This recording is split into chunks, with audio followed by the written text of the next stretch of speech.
Vamos lá, nossa oitava aula. E última, né? Isso. Isso aí. Então, vamos lá para a nossa oitava e última aula desse curso, Constituição da Clínica em Psicanálise, né? Tomando Freud como representação, modelo da psicanálise, né? E a gente, então, vai retomar aqui e dar seguimento ao que nós falamos da última vez, pela emergência histórica, e epistemológica, né? De uma nova modalidade de neurose, né? Descrita pela psicanálise, né? Diferente tanto das psiconeuroses iniciais, quanto das neuroses atuais, quanto das neuroses narcísicas que a gente viu há pouco, né? Então, que vai ser colocado agora na mesa pela psicanálise, pelo Freud, são as neuroses de guerra, mas do qual Freud vai introduzir o tema de uma forma mais ampla de neuroses, que ele vai intitular de neuroses traumáticas, né? Do qual as neuroses de guerra, né? Foram as condições históricas de possibilidade que trouxeram, né? É, atualizaram, né, essas neuroses traumáticas, né? E a gente viu aqui, né, que com o surgimento dessas neuroses de guerra como neuroses traumáticas, né, o Freud traz de volta para a psicanálise uma questão que ele levantava no começo do percurso dele, né, quando ele empreendeu duas leituras sobre o traumatismo psíquico, né? Seja o traumatismo como humilhação, seja o traumatismo como sedução, né? Mas que ele em seguida ele criticou, né, essas formas de neurose traumática no sentido de que ele não concordava mais com a narrativa dos seus pacientes de que eles tinham sido seduzidos, né? E essa alteração, né, da postura epistemológica, teórica, clínica do Freud se deveu ao fato de que ele passou a escrever esse tipo de narrativa clínica da sedução, não no plano da realidade material, né, como um evento real, como ele fazia inicialmente, mas como algo que ocorria no plano da realidade psíquica, né? E essa transformação fundamental, né, da realidade material para a realidade psíquica, né, não fez desaparecer a questão da sedução em psicanálise, né, mas ela mudou de lugar, né, que a partir de então, né, a sedução em psicanálise passou a ser considerada não como uma coisa negativa na história dos humanos ou na história das crianças, né, ou dos infantes, mas a experiência da sedução passou a ser considerada por um lado positivo, né, no sentido de constituir, né, o psiquismo, né, sob a forma da erogeneização do corpo e a produção das zonas erógenas, né? O que implica em dizer, né, que a figura do sedutor ou a figura da sedutora, ela se deslocou das figuras masculinas que elas estavam situadas inicialmente, que era a figura do pai, a figura dos adultos, amigos da família mais velhos, e passou a se concentrar na figura da mãe, né? Na medida em que seria a mãe que realizava esse trabalho de acolhimento e de demanda, né, de cuidados da criança, né, e esse trabalho de cuidado nas crianças tinha como um desdobramento necessário, né, a erogeneização do corpo infantil, né? Então as crianças eram erogeneizadas, né, por conta disso, né? E em função dessa erogeneização acontecida, né, o Freud vai então, né, formular, né, que essas queixas de que as crianças tinham sido seduzidas, né, elas eram uma espécie de subproduto erogeneizante desses cuidados fundamentais, onde a figura da mãe era a figura erogeneizante por excelência, né? Posteriormente, né, é, a gente sabe que o que vai acontecer nesse contexto agora é que o Freud vai manter a experiência da sedução como uma experiência constitutiva do psiquismo, né? Mas ele vai passar 20 anos colocando entre parênteses a existência propriamente de neuroses traumáticas, né? E ele vai retomar a questão das neuroses traumáticas agora em 1920, né? Então, esses anos 20 inaugura, né, um outro recomeço da aventura psicanalítica, né? Porque nesse contexto o Freud vai começar a problematizar as neuroses de guerra como uma forma particular de neurose traumática, o que significa que o Freud introduziu novamente uma etiologia traumática na psicanálise, né? Quer dizer, então, acho que o ponto fundamental me parece que é esse, né? Que está propriamente em jogo, né? E essa introdução, né? Ela vale, né? Pela introdução dessa clínica da nova neurose de guerra, né? Que é uma neurose caracterizada, né? Por um aumento, né? Da angústia, né? Que os sujeitos sentem durante a noite, né? Eles então têm o Freud condensa a sua narrativa da neurose traumática num ponto muito específico da experiência psíquica e subjetiva desses neuróticos de guerra, né, que são os pesadelos noturnos, né? Então, Freud, diferentemente do discurso neuropsiquiátrico, que também tem uma formulação sobre as neuroses de guerra, sobre as neuroses traumáticas, vai formular um discurso organicista sobre as neuroses traumáticas, né? No sentido de dizer que o que está em jogo na neurose traumática é uma incidência do campo de batalha, né? A ameaça de morte no campo de batalha, que incidiria sobre o sistema nervoso central, né?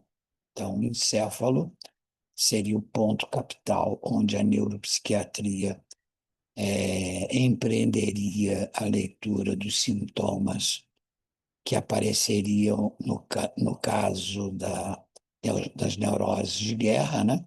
Enquanto que o Freud faz uma leitura mais refinada desse acontecimento traumático, condensando a sua descrição especificamente, né, no campo do sonho, né? Então, não mais do que o sonho no plano do pesadelo, né?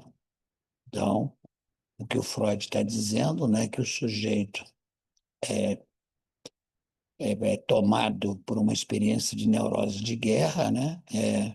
Ele vai se caracterizar porque ele tem múltiplos sonhos, múltiplos pesadelos à noite, né? Ele acorda à noite apavorado, né? Num estado de pânico, se vocês quiserem, né? Um estado de pânico onde ele tem uma aceleração cardíaca, um aumento da aceleração respiratória, aumento do pulso, sudorese. Ele tem a sensação de que ele está num estado de morte iminente, que é o que caracteriza qualquer angústia do real, né? Ele está diante de um quadro de morte iminente.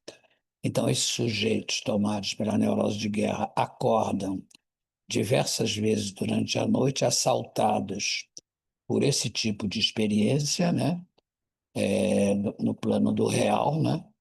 De maneira que no pesadelo que se revela o que há de fundamental no plano das neuroses de guerra e neuroses traumáticas. Isso é um ponto importante do ponto de vista clínico, né? abstraindo o campo da guerra, né? O que vai caracterizar sempre a existência de um núcleo traumático em alguém que se queixa é sempre um pesadelo. Quer dizer, o pesadelo é o signo, né, de uma experiência traumática. Então, se um paciente falar de vocês que eles têm um pesadelo, ou que ele tem um pesadelo repetitivo, né, não dá outra. Vocês podem estar certos que vocês estão diante de alguém que está fazendo indiretamente a narrativa de um traumatismo, né? Muito bem. Então, Freud é, registra esse pesadelo, mas agora, o outro ponto que eu falei que eu acho que é muito importante é que o Freud vai dizer que o que acontece nesse sonho como pesadelo na neurose traumática é uma experiência de dor e não uma experiência de prazer, né? Então, Freud faz uma descrição nesse contexto do pesadelo diferente do que ele fez anteriormente nas páginas inaugurais do livro dele sobre sonhos, a interpretação dos sonhos. Na interpretação dos sonhos, né? Vocês conhecem, né? O Freud fala que o sonho é alguma coisa que se passa no plano do imaginário psíquico, né? É, ele é o sonho é uma forma de realização de desejo, né? O sonho supõe a primazia do princípio do prazer, né? E que o Freud, então, nesse contexto, para entender o que era o pesadelo, né? O que o Freud dizia? É que o sonho, como realização de desejo, ele era encoberto, né, por uma série de procedimentos simbólicos, né, de forma que essa aparência descritiva dos sonhos como sendo um acontecimento aparentemente surreal, né, que não tem pé nem cabeça, né, esse acontecimento psíquico caracterizado pela surrealidade era a resultante de múltiplos processos de encobrimento do que existia de fundamental no sonho, que era uma experiência de realização de desejo, né? E que no momento em que você não conseguia mais, por alguma razão, manter esse encobrimento, né? No momento em que o desejo se manifestasse de forma muito brutal e muito direta, o sujeito acordava, né? Então Freud entendia, né? Na sua primeira leitura dos sonhos, né? De que o pesadelo era uma forma do sujeito não conseguir manter os ornamentos encobridores do cenário da realização de desejos do sonho e que ele acordava. Só que agora ele está descrevendo algo diferente. Ele está descrevendo um pesadelo caracterizado pela dor. Eu acho que é isso que vai fazer toda a diferença, né? E que vai dar, né, a essa leitura que o Freud vai se propor a fazer aqui, como eu disse na semana passada, né, é, ele vai ter o alcance de um verdadeiro acontecimento, né, quer dizer, um acontecimento no sentido de que isso que se apresenta nessa leitura em filigrana que o Freud faz do sonho como do pesadelo como sonho, né, no campo do traumático, né, onde a dor se faz presente, né? O Freud se vê diante de algo que coloca em questão a sua primeira teoria dos sonhos, que durou 20 anos e que foi desenvolvida na sua obra maior, intitulada Interpretação dos Sonhos, né? Onde o Freud considerou que os sonhos eram uma forma de realização de desejo, entre diversas outras formações do inconsciente, bem entendido, né? É. E que nesse contexto, portanto, Freud constata, né, que o sonho como realização de desejo, que é sustentado pela primazia do princípio do prazer, não é o que está em jogo, tanto que o sujeito tem uma experiência de dor, né? Então, esse acontecimento maior, né, que vai fazer com que essa obra dos anos 20, além do princípio do prazer, ela inaugura uma descontinuidade na história do pensamento psicanalítico, né? Exatamente porque o Freud vai repensar, né, o que está em jogo na constituição do psíquico, diferente do que ele fez em 1895, 1900, quando ele publicou o esboço de uma psicologia científica e quando ele publicou a interpretação dos sonhos, porque em ambas essas obras, né, o Freud dava a primazia metapsicológica do princípio do prazer como sendo o regulador do aparelho psíquico. E, portanto, né, a ideia de que as formações do inconsciente, inclusive os sonhos, são realização de desejo, pressupõe o primado do princípio do prazer, né? E o Freud chegou a essa suposta demonstração inicial que ele fez disso, né? No capítulo inicial do esboço de uma psicologia científica, né? No capítulo 1 e capítulo 2, né? Ou melhor dizendo, tópico 1, tópico 2, né? Da primeira parte desse texto, onde o Freud parte do princípio, né? De que nas origens, né, do aparelho psíquico, o infante ele é invadido por uma multiplicidade gigantesca de excitações e, diferentemente de outras espécies animais que têm dispositivos reflexos capazes de regularem essa excitabilidade e expulsarem essas excitabilidades sob a forma de reflexo, né? O ser humano vem ao mundo, né, despreparado para isso, até mesmo porque ele é portador de um sistema nervoso desmielinizado que só vai se mielinizar no final do segundo ano de vida, né? Quer dizer, então a criança se vê tomada por excitações múltiplas, né, poderosas, né, violentas, né, e o Freud vai dizer o que que um infante faz diante desse assalto excitatório, né? O que o infante faz é tentar descarregar, expulsar para fora de si, né, essa explosão excitatória, né? Então, esse movimento de explosão, de expulsão dessa explosão excitatória, o Freud vai dar o nome de princípio da inércia, né? E, evidentemente que a ideia do princípio da inércia, né, ele está ligado ao fato de que ao expulsar essa excitabilidade, você estaria promovendo a inércia excitatória dentro do aparelho psíquico, né? Ao mesmo tempo, o princípio da inércia alude, né, há uma formulação da mecânica do século XVII feita pelo Galileu, né, onde Galileu introduziu essa ideia do princípio da inércia, né, para falar do movimento dos corpos, né? Então, acho que o Freud faz essa dupla alusão a Galileu ao desejo de anulação das excitações, né? E então o princípio da inércia visaria expulsar essa excitabilidade.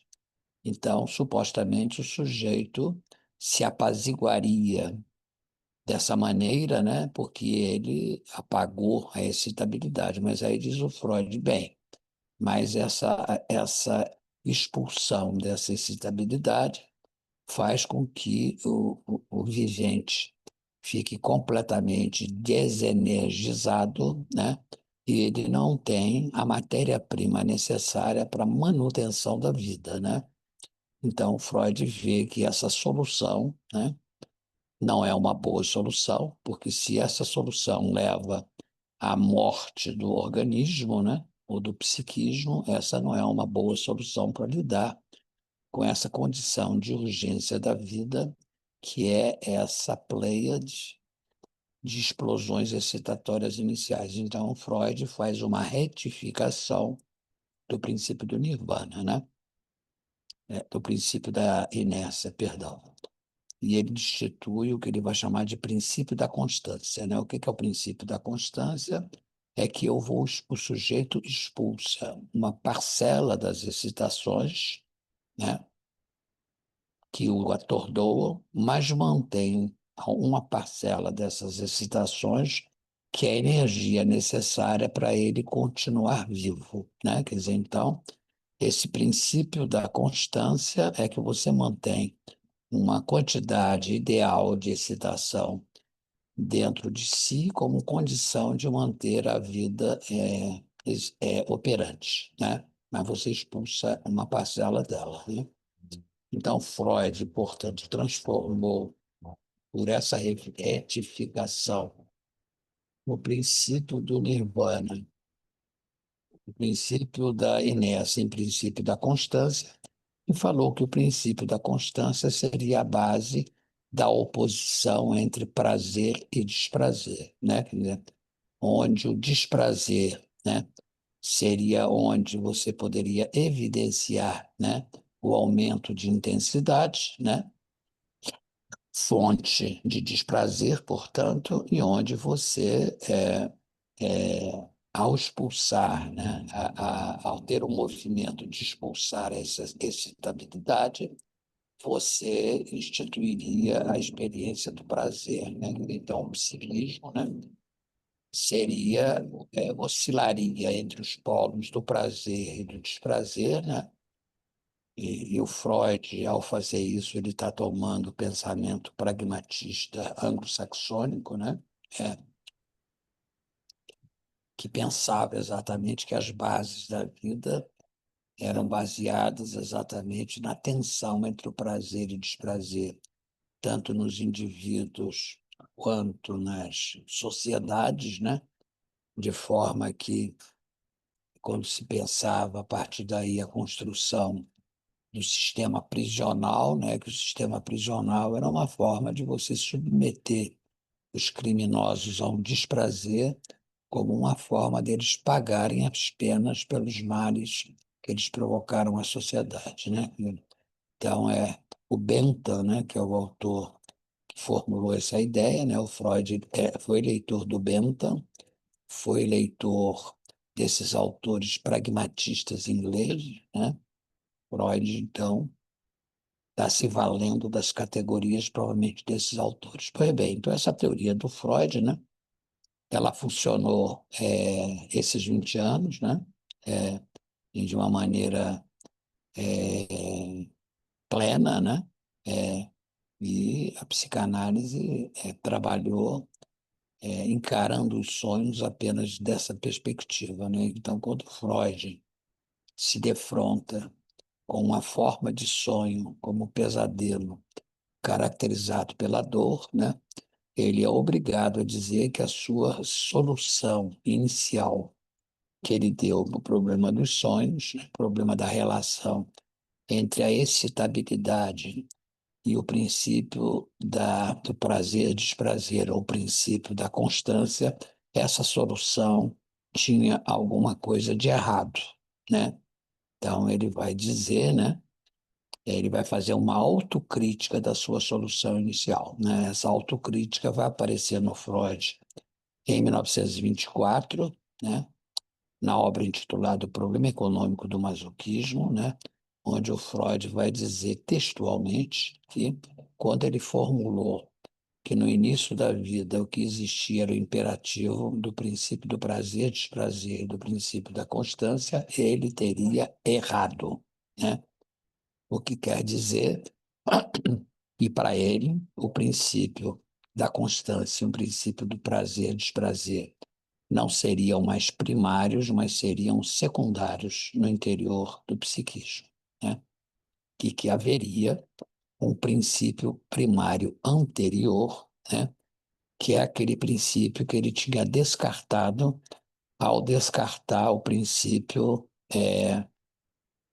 da inércia, né? Quer dizer, então, ele readmitiu a existência do princípio da inércia, né? Porque ele dizia que o movimento inicial do psiquismo era, sim, o movimento de eliminação das excitabilidades com vistas a expulsar todas as excitabilidades internas ao aparelho psíquico, né? Então, Freud vai dizer, ele vai retomar com isso o princípio da inércia, aí vai rebatizar esse princípio da inércia com um outro nome, né? Que ele vai chamar de princípio do Nirvana, que, como vocês sabem, é um nome alusivo à filosofia e à ética da tradição hindu, né? Que fala de um estado de ausência de excitabilidade, né? O Nirvana é uma espécie de prazer absoluto que você tem pela ausência de excitabilidade, né? Onde você está imerso, né? É uma espécie de gozo, né? Sem haver absolutamente nada perturbador, né? Então, Freud acreditava que essa eliminação, né, da excitabilidade provocaria essa experiência nirvânica, né? E essa experiência e esse princípio que ele vai agora denominar de nirvana é a maneira dele rebatizar o antigo princípio da inércia. Eu acho que está claro o que eu falei, né? Quer dizer, ele rebatiza o princípio da inércia como princípio do nirvana. Eu falei para vocês aqui também, né? Os pressupostos da filosofia indiana começaram a circular nos países de língua alemã, europeia, mas primeiramente alemã, no final do século XIX, começo do século XX, né? Através de um filósofo muito importante chamado Schopenhauer. Schopenhauer é um filósofo importante na formação do Freud, né? Freud leu Schopenhauer, né? Ou se não leu Schopenhauer em primeira mão, leu Schopenhauer em segunda mão, né? Ao mesmo tempo, Schopenhauer foi um autor que teve um impacto no outro filósofo que marcou Freud, que é o sujeito chamado Friedrich Nietzsche, que é um discípulo inicial do Schopenhauer. Então, o Freud incorporou, né, esse sistema de denominações da filosofia hindu a partir da filosofia propriamente do Schopenhauer e nas suas derivações que isso teve na filosofia nietzschiana, né? Então, é essa questão, né? Quanto à denominação, né? Então, Freud vai dizer que o movimento inicial da vida é o movimento de expulsão das excitabilidades, né? É o zero excitatório, né? É o nirvana, é a inércia, né? Onde que o sujeito quer viver imerso numa ausência total de excitabilidade, né? Como se fosse um paraíso, né? Com ausência de dor, né? Então, acho que o que o Freud está introduzindo aí, diferente do primeiro modelo que ele trabalhou, né, que dava primazia ao princípio do prazer, né, que eu acho que o Freud trabalhava nesses dois contextos diferentes, que é o contexto da interpretação dos sonhos e do projeto de uma psicologia científica, e o contexto teórico do além do princípio do prazer. O Freud trabalhava com duas concepções diferentes do vivente no sentido propriamente biológico, né? Quer dizer, o Freud inicialmente trabalhava por uma referência à biologia que se centrava no campo da no campo da fisiologia, né? Então, Freud inicialmente se fundava no campo da fisiologia para trabalhar, né? Para pensar as bases biológicas do psiquismo, né? Então, ele se centrava nas proposições da fisiologia, e o autor de referência dele, esse contexto, é um autor que ele cita de múltiplas formas no livro da interpretação dos sonhos, que é o Claude Bernard, né? E o Claude Bernard é considerado, no campo da fisiologia, né, como o criador daquilo que se chama de uma medicina experimental, né? Então, acho que o Freud, se baseando na fisiologia de Claude Bernard, né, ele tratava essa regulação inicial pelo princípio do prazer, né, como uma derivação de uma operação biológica, fisiológica, que se chama de homeostasia, né?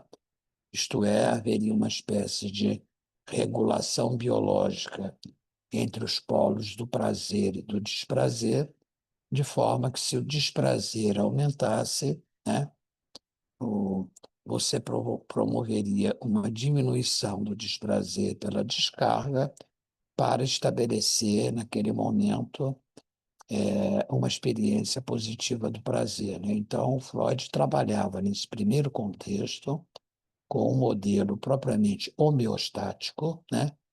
E eu acho que o Freud também tinha, nesse contexto, uma leitura da sexualidade baseada num certo modelo homeostático, né? Quer dizer, era a sexualidade, né, nessa derivação desse modelo biológico, né, para o modelo pulsional sexual, né, a sexualidade entre prazer e desprazer, à medida em que ele vai definir a sexualidade como polarizada entre prazer e desprazer, como vocês sabem, né, desde os três ensaios, ou desde o projeto, né, de uma psicologia científica, né, de maneira que o vivente ele é pensado pelo modelo da fisiologia como sendo regulado pela homeostasia, né?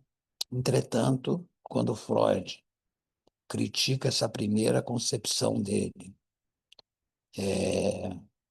do princípio do prazer como originário e do princípio do prazer como originário, fundando a ideia do desejo, né?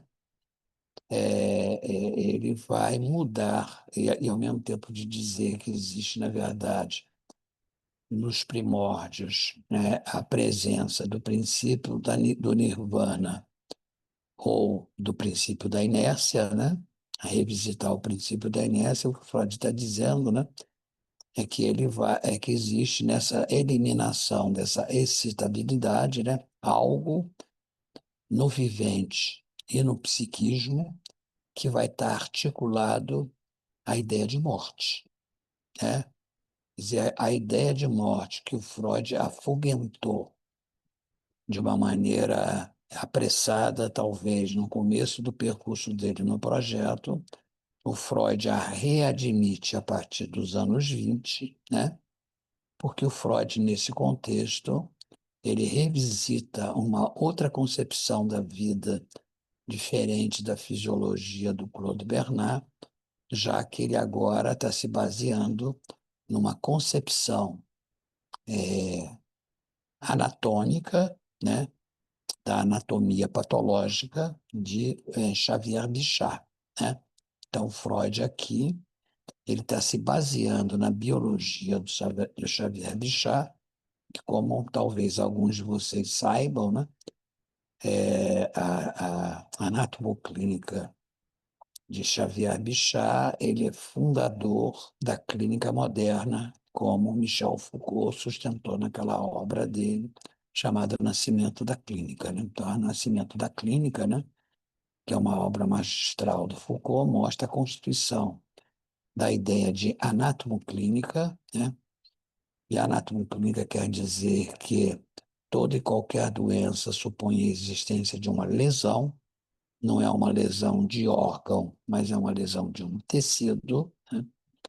Anatomia que não é mais a macroeconomia do Renascimento, mas é a microeconomia dos tecidos, né? Então, o que o Bichat mostra, né, é que é no plano dos tecidos, né, que a relação entre vida e morte se estabelece, né, onde nós vamos ter uma lesão tecidual como maneira de entender racionalmente a etiologia das diferentes formas de enfermidades. Então, na concepção do Bichat, portanto, né, a enfermidade nada mais é, nada menos é do que uma forma parcial de morte, né? E que, se essa morte parcial de órgãos, né, se expande para todo o organismo, você tem uma morte, né, total de morte, né? Todos nós estamos acostumados a esses registros médicos, né?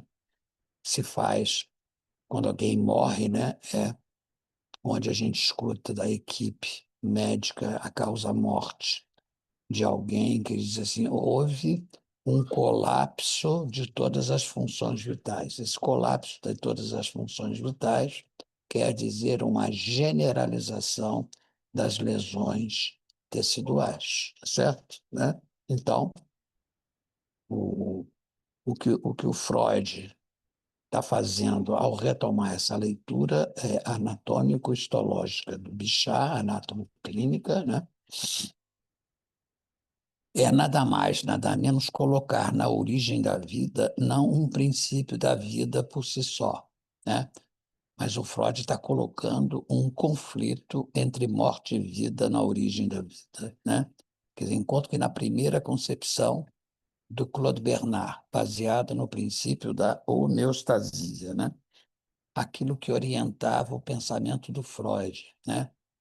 Era a hegemonia da vida enquanto tal, daí porque o Freud não podia admitir, né, o zerar a excitabilidade no princípio da inércia, né? Ele teve que retificar para transformar no princípio da constância, né? Ele agora já pensa a vida numa uma perspectiva diferente. Ele admite que não existe nenhuma hegemonia afirmativa da vida, mas existe um conflito entre vida e morte, não existe na origem da vida, né? E exatamente é esse princípio, esse axioma que o Bichat enuncia na obra fundamental dele, né?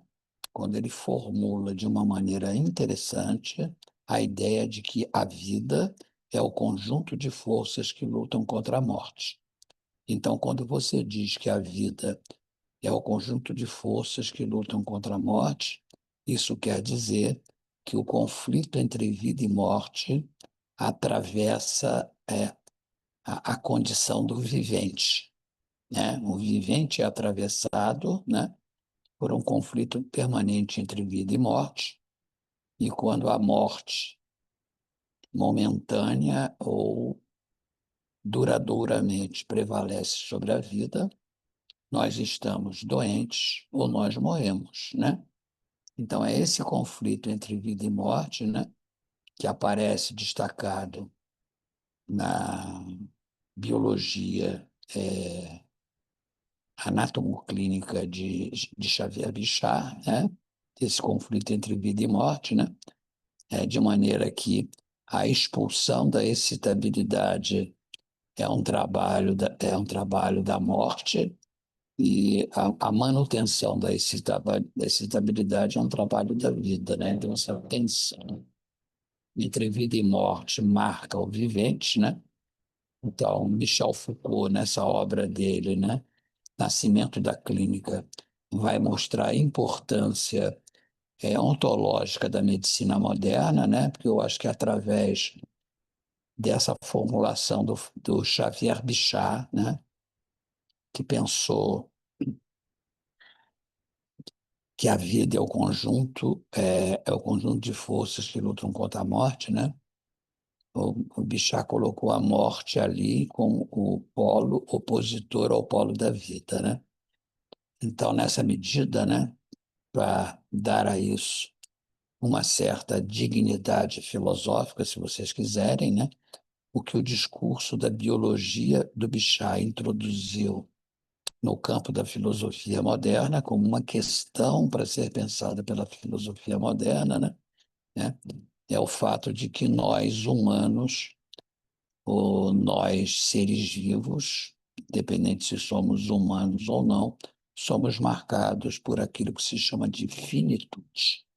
Isto é, nós nascemos, nós crescemos, nós amadurecemos, nós reproduzimos e nós morremos, né?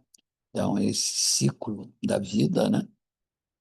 Ele é um ciclo, né? Que marca a finitude da nossa existência, né? Então, essa ideia é fundamental que a medicina, né? Ou a biologia moderna do Bichat colocou o pensamento moderno, né? Isso vai ser retomado nos anos 20, tanto pela psicanálise quanto pela filosofia existencial, né? De que maneira, né?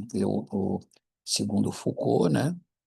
O que o Freud fez ao criar, a partir do além do princípio do prazer, o conflito entre pulsão de vida e pulsão de morte, ele nada mais fez, nada menos fez do que estender para o campo do sujeito aquilo que foi pensado originariamente pela biologia e pela medicina do campo do organismo, tá? Quer dizer, então, Freud cria um conflito básico constitutivo da vida psíquica, que é o conflito entre pulsão de vida e pulsão de morte, que vão modular, né, o sujeito psíquico, né, e o sujeito do inconsciente, né?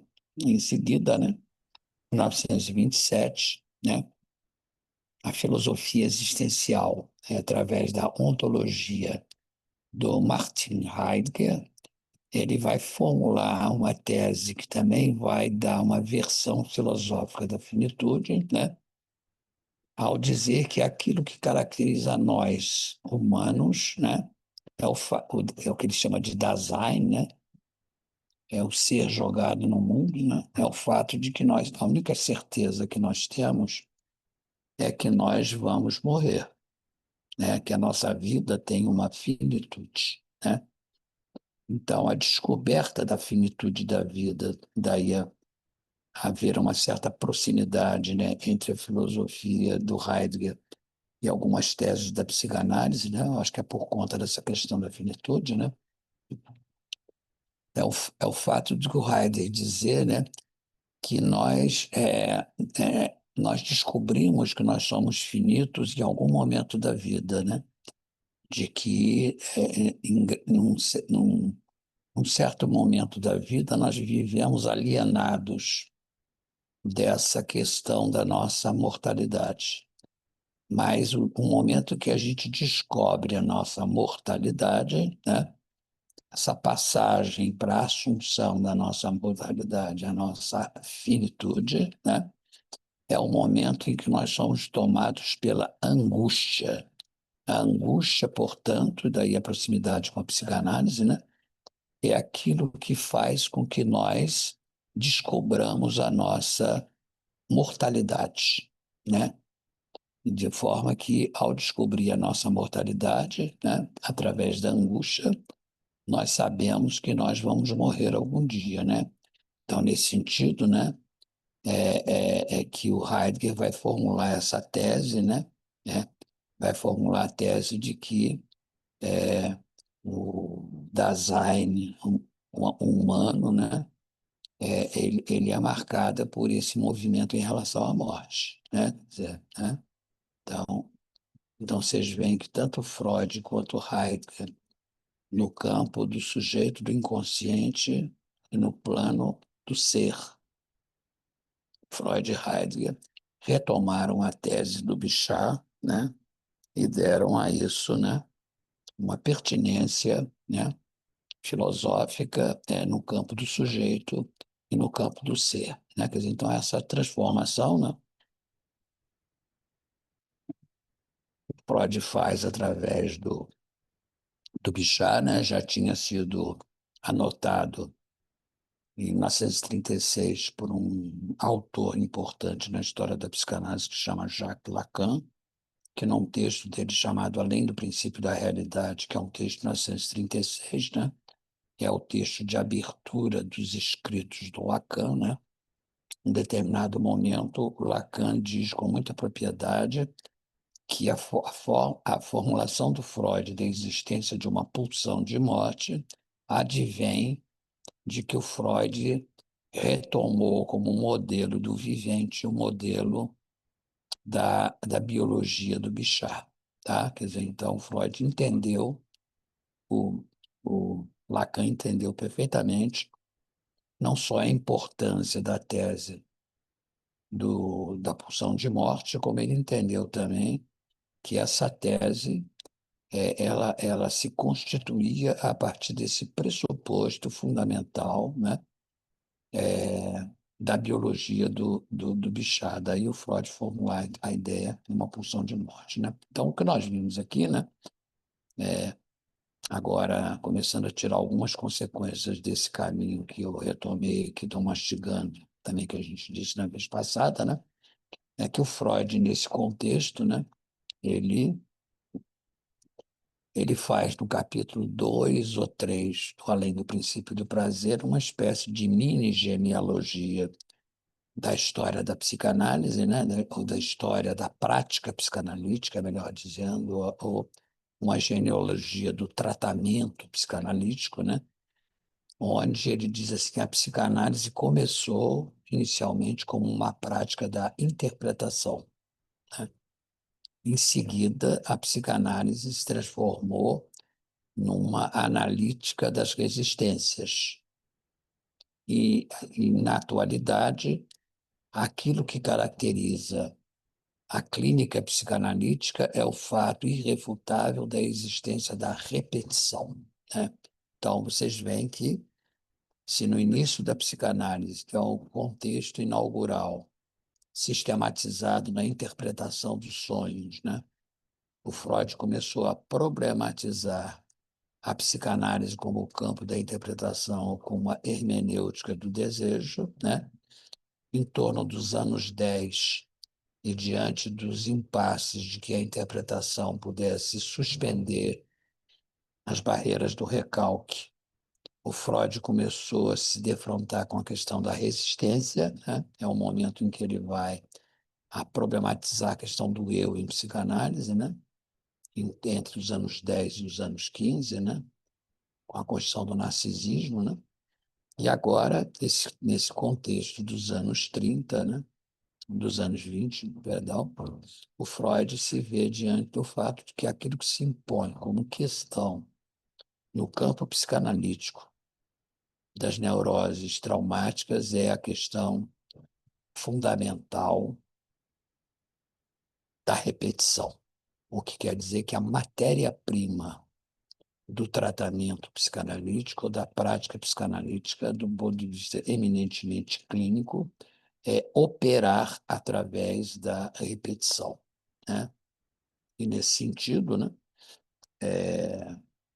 para explorar alguns desdobramentos disso ainda nessa aula, né, no que nos for possível, né, quer dizer, é preciso considerar como é que o Freud vai interpretar, né, a emergência daqueles pesadelos da neurose traumática, né, e ele vai introduzir, né, em 1926, na obra dele titulada Inibição, Sintoma e Angústia, né, o Freud vai introduzir a diferença existente entre duas modalidades de angústia. Uma que ele chama de angústia sinal e outra que ele chama de angústia real, do qual a angústia sinal é que quando o sujeito, né, supõe, né, pressupõe que algum mal possa lhe afetar, né, é como se a gente vivesse antenado, buscando situações onde nós pudéssemos ser ameaçados na nossa integridade físico-psíquica, né? Eu coloco em ação algumas formas de defesa, né? Eu me antecipo, essa é a palavra que o Freud utiliza. Nós usamos uma antecipação para nos protegermos do pior, né? Quer dizer, então, essa antecipação para nos protegermos do pior é o que nos possibilita a criação de defesas, né? E nós estamos, então, protegidos, né, de sermos surpreendidos. O que vai acontecer na neurose traumática e na neurose de guerra é que nós não podemos criar um sistema eficaz de antecipação, né? Quer dizer, e na medida que a gente não pôde criar um sistema eficaz de antecipação, o que acontece? nós somos pegos pela surpresa, né? Então, uma das marcas da neurose traumática, né, é o fato de que alguma coisa nos assalta, que nós somos pegos de surpresa, e essa surpresa traumática aumenta enormemente a excitabilidade interna do aparelho psíquico, né? Deixa o sujeito desnorteado, né? E é diante disso que ele cai numa condição traumática. E nessa situação, né, onde ele não consegue se antecipar, evidentemente, como mostra a própria descrição clínica da neurose traumática, né, ou neurose de guerra, né, que o sujeito se sente ali na iminência da morte, né, é o fato de que essa surpresa coloca a vida do sujeito em risco, né?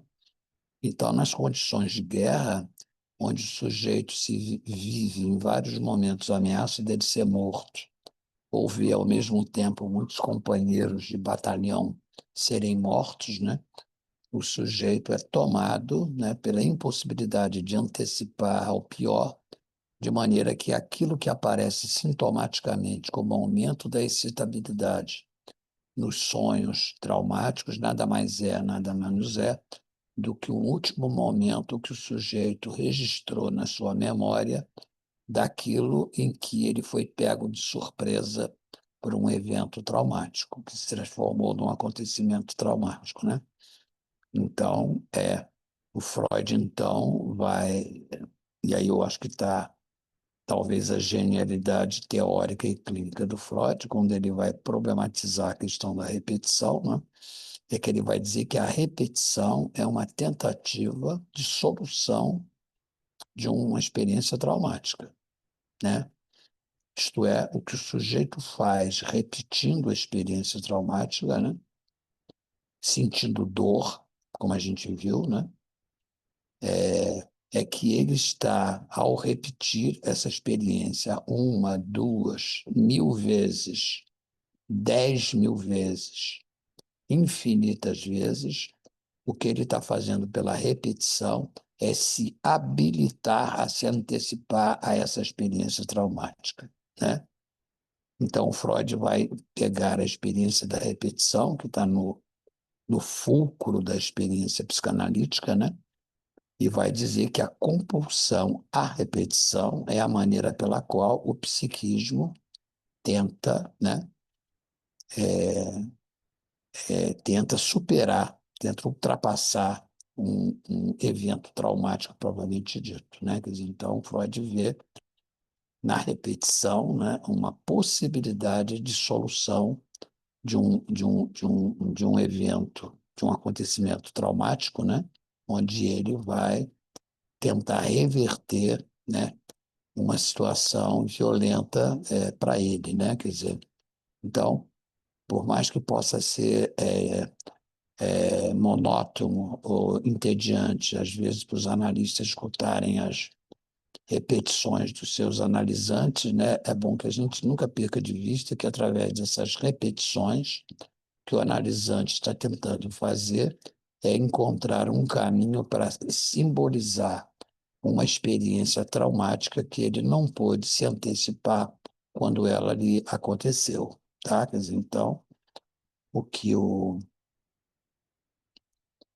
analista faz no setting analítico, né, é ele se colocar no lugar de sustentação de uma experiência traumática, de uma experiência de repetição, de propiciar através do seu corpo que essa repetição aconteça, né, acreditando que através dessa repetição, né, alguma coisa ali adiante vai permitir a ascensão de uma simbolização que vai produzir, então, uma descontinuidade na história do sujeito, na medida em que essa, em que essa experiência aconteça, né? Quer dizer, em relação a isso, né, quer dizer, vocês que já leram, né, o Além do Princípio do Prazer, né,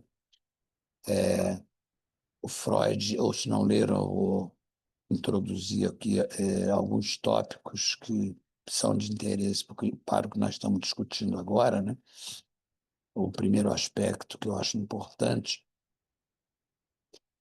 é que o Freud, uma das primeiras coisas que o Freud faz ao registrar a existência da questão da repetição, né, é que ele vai tentar evocar um jogo infantil feito pelo seu neto, né, filho da sua filha Sofia, né, que brincava de um jogo onde ele pegava um carretel, né, pegava um pedaço de madeira, né, a gente poderia chamar de uma bobina, né, amarrava um, um como é que se chama? Um cordão, né, nessa bobina, né, e a criança jogava, né, a bobina e trazia a bobina. Então, o jogo da criança, que era um jogo que era um jogo que provocava uma satisfação para a criança, né? A criança estaria gozando, né, com esse jogo, né, jogando a bobina e puxando a bobina, né? É. O Freud percebeu, né, além desse jogo, né, de jogar a bobina e puxar a bobina, né, ele percebeu também, né, que a criança, né, ao fazer esse jogo, ela também emitia dois sons diferenciados, né? No momento em que ela lançava, né, a bobina, ela dizia, ela emitia o som for. E quando ela puxava a bobina, ela enunciava o som da, né? For, da.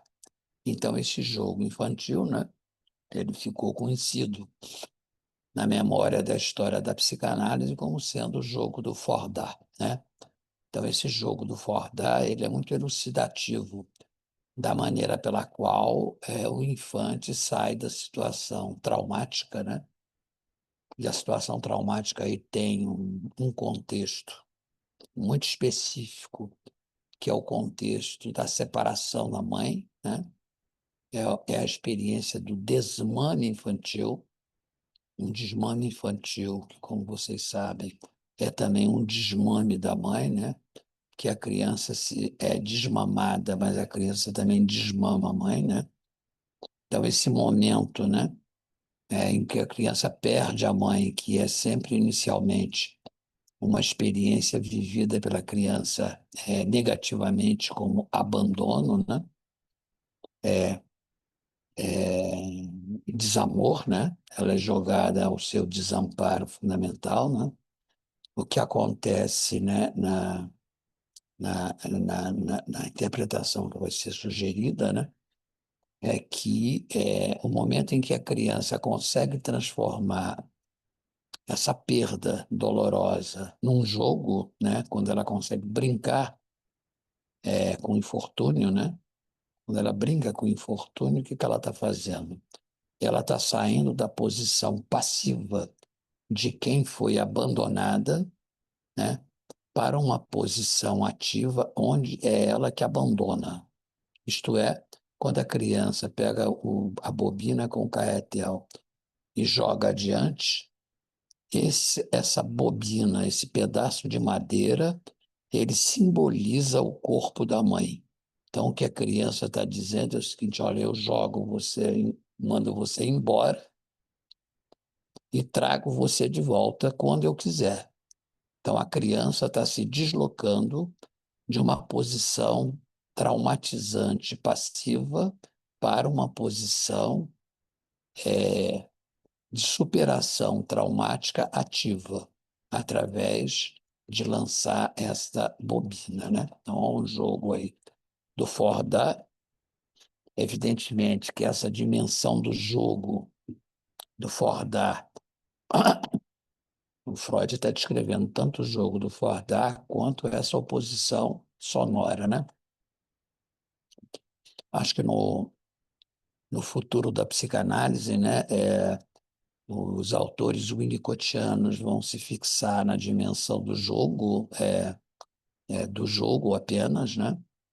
enquanto que o Lacan vai dizer que o jogo é associado ao que ele chama de uma oposição fonemática entre o fó e o dá. Isto é, que o processo de simbolização ele se faz em ato, mas ele se faz também pela emergência de um símbolo que é a oposição de fonemas, que é a emergência da linguagem, né? Quer dizer, então, a emergência da linguagem é o momento em que a criança, pela compulsão à repetição, ela consegue dominar o infortúnio de ser abandonada passivamente e jogada ao desamparo, né? Para dar a volta por cima, onde ela comanda o jogo, né? Saindo da posição passiva para a posição ativa, onde ela joga a mãe fora e ela traz a mãe de volta, né? Quando ela quiser, né? É, criando assim aquilo que se chama a existência de um objeto interno simbolizado, né? A partir daí o sujeito vai ter uma mãe internalizada, né? Propriamente dita, né? Então esse passo é, antropológico fundamental que está em jogo nesse jogo, né? E a gente pode dizer, portanto, né, de que na experiência da análise, né, o corpo do analista na transferência ele funciona como sendo essa bobina, né, onde o analisante puxa o corpo para cá e joga o corpo para lá, né? O analista é uma espécie de objeto a serviço dos movimentos pulsionais do seu analisante, né? Então, nós temos aí, né, aquilo que eu há muitos anos atrás chamei do analista carretel, né? O analista carretel é um analista que se transforma nesse objeto dos movimentos transferenciais e contratransferenciais dos analisantes sobre nós e através da qual, né, ele constrói, né, propriamente, né, a experiência da repetição, né? Passando assim para retomar tanto Lacan quanto Deleuze, né? Lacan no Seminário 11 dos Quatro Conceitos Fundamentais de Psicanálise de Deleuze, na obra dele Diferença e Repetição, né? Onde ambos trabalham a oposição existente entre repetição do mesmo e repetição diferencial, né? Do qual a repetição do mesmo é a repetição da cena traumática, e quando eu consigo começar a produzir pequenas diferenças, eu começo a simbolizar a experiência traumática a que eu fui submetido, né? Então, todo jogo da prática analítica, né, ela e da metapsicologia que está em jogo aí é uma oscilação entre repetição do mesmo e repetição diferencial, onde o analista tem que ter, de uma certa maneira, o tato, né? Ou a sensibilidade de poder registrar as pequenas mudanças que o analisante provoca e promove com as suas repetições, né? Quer dizer, né? Para saber que alguma coisa ali está acontecendo, né? Que não é simplesmente uma repetição brutal do mesmo, mas que uma repetição transferencial está sendo utilizada. Da mesma forma, né, eu acho que é importante que a gente dá o alcance filosófico dessa questão da repetição, né? Que a repetição como problema filosófico ele foi introduzido na filosofia em meados do século XIX, né? Através da filosofia de Kierkegaard, que era um filósofo dinamarquês, né? Que teve uma formação pela Alemanha, né? Com Hegel, depois voltou para a Dinamarca para criticar enormemente a filosofia do Hegel, né? Ele é considerado como um dos criadores do que se chama de uma filosofia existencial, né?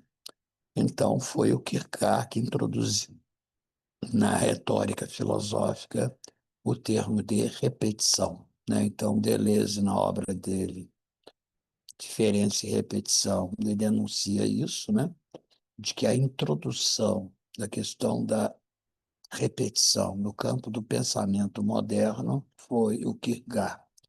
e Kierkegaard, que tem inclusive um livro chamado A Repetição, né? Então vocês podem, se quiserem, consultar esse livro do, do Kierkegaard, né? Ou então ver a maneira como Deleuze faz a leitura crítica desse texto no livro dele, Diferença e Repetição. Aí, no que o Deleuze, então, diz que se a repetição foi introduzida no vocabulário filosófico pela filosofia de Kierkegaard, na verdade, quem sistematizou e aprofundou o conceito de repetição foi nada mais, nada menos do que o senhor Sigmund Freud, a partir dessa obra intitulada Além do Princípio do Prazer, né? Quer dizer, então, o Freud está sendo colocado aí pelo Deleuze como um sujeito fundamental no campo da tradição filosófica pelo tratamento que ele deu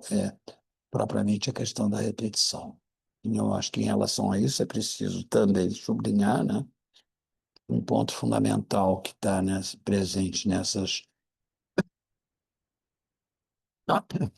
inflexões, né, de que nós estamos articulando aqui, né, de que aquilo que acontece na experiência do trauma é uma experiência de clivagem psíquica, né? Quer dizer, há uma divisão psíquica produzida pelo, pela, pelo trauma, diferente da experiência do recalque que nós vimos na primeira tópica, né? Para a produção da relação, da tensão entre desejo e recalque, né? Então, o processo de produção do recalque ou de retorno do recalcado não tem nada a ver com a questão da repetição, com a questão da clivagem. Então, o que um trauma produz é uma clivagem, um pedaço do psíquico se descola das demais partes do psíquico, e o trabalho de compulsão à repetição é uma tentativa de costurar essas partes que se romperam, né? Esse trabalho de costurar essas partes que se romperam, né? Que é uma operação norteada pela pulsão de vida contra a pulsão de morte, né? Na medida em que a pulsão de vida que costura pela repetição aquilo que se rompeu, né? É uma tentativa de superar esta clivagem. E o resultado disso é que, quando a clivagem é superada, qual é a resultante desse processo? É uma simbolização psíquica. Então, uma simbolização se produz, né? Essa, e essa simbolização psíquica que se produz, que indica que nós saímos daquela condição traumática da surpresa e que nós simbolizamos a experiência traumática, né? E a partir daí a gente pode recalcar aquilo que nós simbolizamos, né? E para terminar, né, só para falar também da emergência de um outro conceito que faz parte do campo clínico nesse contexto que nós estamos examinando aqui, né? E retomando agora novamente o ensaio do Freud no problema econômico do masoquismo, né? Onde o Freud vai colocar em cena uma espécie de mito originário, né? Que é o mito da tensão inaugural entre pulsão de vida e pulsão de morte, né? É o cenário do Bichat, né? Visto da perspectiva do campo das pulsões, né? De vida e de morte. Então, Freud diz que existe um grande confronto entre pulsão de vida e pulsão de morte, né? Na origem da vida, e a pulsão de vida consegue expulsar uma parte da pulsão de morte, né?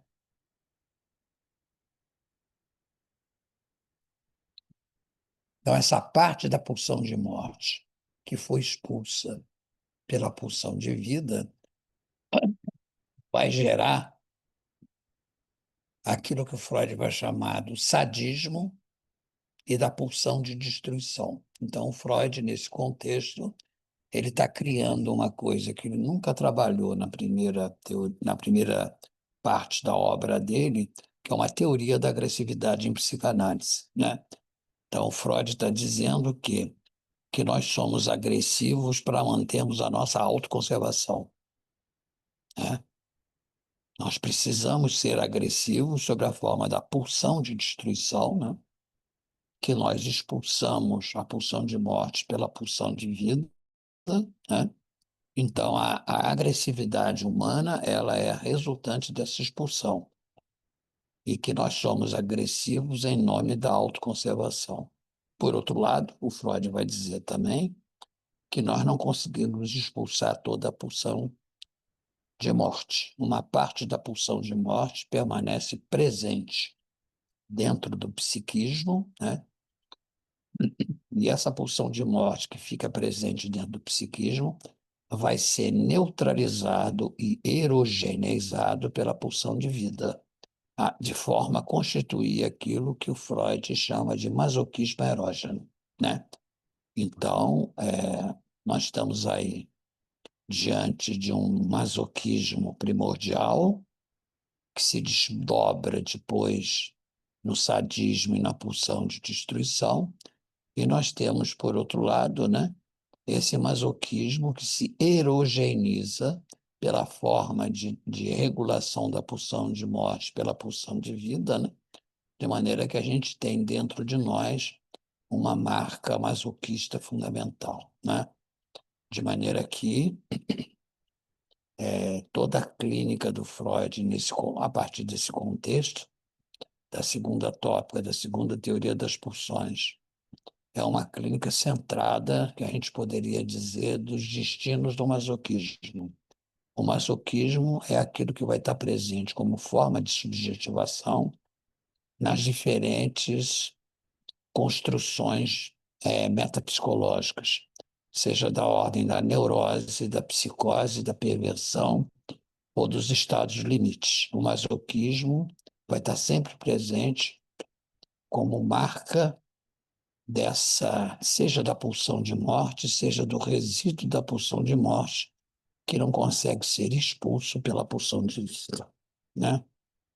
E é a partir dessa suposição, né, que o Freud, em 1933, vai estabelecer uma discussão com Einstein sobre a guerra, né, num texto famoso chamado Por que a Guerra, né, que vocês vão encontrar aí na edição da Standard Edition, tanto em inglês quanto em português, né? Tanto o texto do Freud quanto do Einstein, né? Onde o Freud vai dizer que a guerra é inevitável e que a guerra não é passível de ser prevenida exatamente porque nós somos marcados pela pulsão de destruição como forma de manutenção da nossa autoconservação, diferentemente da posição do Einstein, que vai acreditar que é possível idealisticamente haver uma prevenção das guerras, né? Retomando assim uma concepção clássica do Kant da ideia de paz perpétua. Mas é isso, gente, que eu tinha para dizer a vocês hoje, para fechar esse momento da constituição da clínica psicanalítica, né? É, de forma que, se vocês tiverem alguma dúvida, alguma questão para me colocar, por favor, estejam à vontade. De qualquer maneira, é, eu queria agradecer a vocês por terem escolhido fazer esse curso, de fazer esse percurso aqui comigo, e que eu espero que tenha sido do agrado de vocês. Eu, da minha parte, fiz o possível para passar para vocês o que eu podia ter de melhor para comunicar esse tema para vocês aqui. É isso. Se tiverem alguma questão, por favor, né? Muito obrigada, Joel, pela aula, como sempre, tão clara. Eu estou aqui vendo se tem alguma pergunta, se tem alguém com a mão levantada, alguém gostaria de fazer alguma questão. Enquanto as questões não chegam, eu vou colocar uma questão em relação A a... mão, Oi? viu a mão levantada de Helena Lima? Eu levantei sim, mas pode falar, Beatriz, eu pergunto depois. Não, vamos lá, Helena, coloca depois. Primeiro, eu queria agradecer a disponibilidade do professor. Esse curso, para mim, foi muito elucidativo de várias, acho que irrigar as raízes sempre nos fortalece. Eu queria perguntar para o professor se ele tem sugestões de bibliografia, considerando que eu fanaticamente tenho todos os livros dele, todos, garimpei até a tese. Então, já encontrei várias das questões, mas ah, um tema, professor, que eu não me apropriei ainda é a questão da forma como Freud trabalhou a questão da normalidade e patologia. Então, teve algum momento em que ele fechou questão, dialogou, porque tem essa ideia, né, de que ele trazia sempre uma questão quantitativa, etc, etc, o que é o normativo, o que é o normal, mas teria alguma historicização desse conceito na obra dele? Caso sim, onde que eu poderia pesquisar? Eu acho que o Freud trabalhou essa questão do normal e do anormal desde o começo da obra dele, né?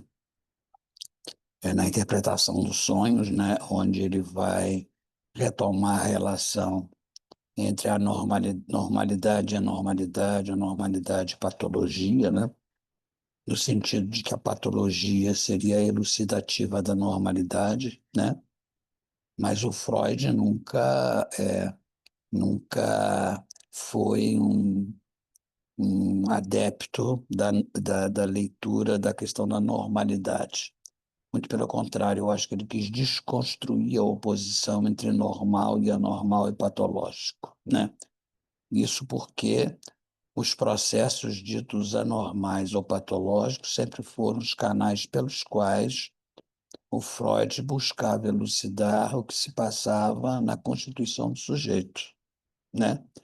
Então, nessa medida, diferentemente do que se passa muito na contemporaneidade, onde existe uma tendência discutível de transformar a psicanálise numa forma de psicopatologia, seja ela uma psicopatologia geral, segundo os cânones do Karl Jaspers, seja uma psicopatologia fundamental nos cânones do Pierre Perdida, me parece que o Freud sempre tentou sair dessa possibilidade, exatamente porque eu acho que o Freud queria partir para uma desmedicalização total da leitura psicanalítica dos fenômenos mentais, né?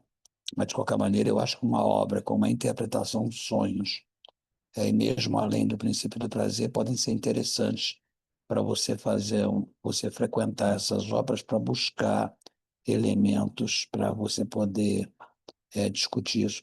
Eu acho que um outro autor muito importante para você ler, para poder ler também a psicanálise, né? Eu acho que é a leitura da obra do Jorge Canguilhem sobre o normal e patológico, que é certamente uma das melhores obras sobre essa questão, apesar de ser uma tese dos anos 40 do século passado, né? Ela é uma obra que continua atual, né? Onde o Canguilhem exatamente faz uma crítica também de uma certa medicalização, né? E tenta sair da ideia de norma através da ideia de normatividade, né? E eu acho que a ideia de normatividade do Canguilhem ela é passível de ser aproximada do campo da sexualidade do Freud como forma de regulação psíquica, né? Então, são essas as dicas que eu poderia te oferecer no momento. Agradeço muitíssimo. Bom, então, vamos lá. O que eu queria colocar é quando você fala dessa clínica do analista como sendo uma bobina, né, ou sendo carretel, em que ele é tomado como um objeto na relação transferencial. O que eu queria perguntar é quando você faz a distinção entre desamparo e desalento, quando você diz que no desalento não haveria mais essa figura do outro, né, com quem você pudesse estabelecer essa relação até a construção da simbolização, se quando você pensa a figura do analista nesse lugar, você está considerando que seria essa introdução do outro na impossibilidade que a gente não tem hoje em dia dessa figura. É claro que a questão da questão da repetição é ligada à questão do desmame, como eu coloquei historicamente falando, ligada à simbolização primordial, né? Uhum. Forma pela qual a questão do outro entra na vida do sujeito, né? É a maneira como o outro se constitui, né? Por isso mesmo que o outro é fundamental na construção desse sistema de simbolização e que a transferência é o canal pela qual essa repetição se dá. Por isso mesmo que o analista tem que se permitir deixar-se levar pelo analisante, né, nesse vai e vem do expulsar e aproximar, né, como uma maneira de permitir que o analisante possa simbolizar, né? É isso, brincar com o outro. Uhum. Posso Obrigada. falar? Posso falar, Beatriz? Vamos lá, próximo.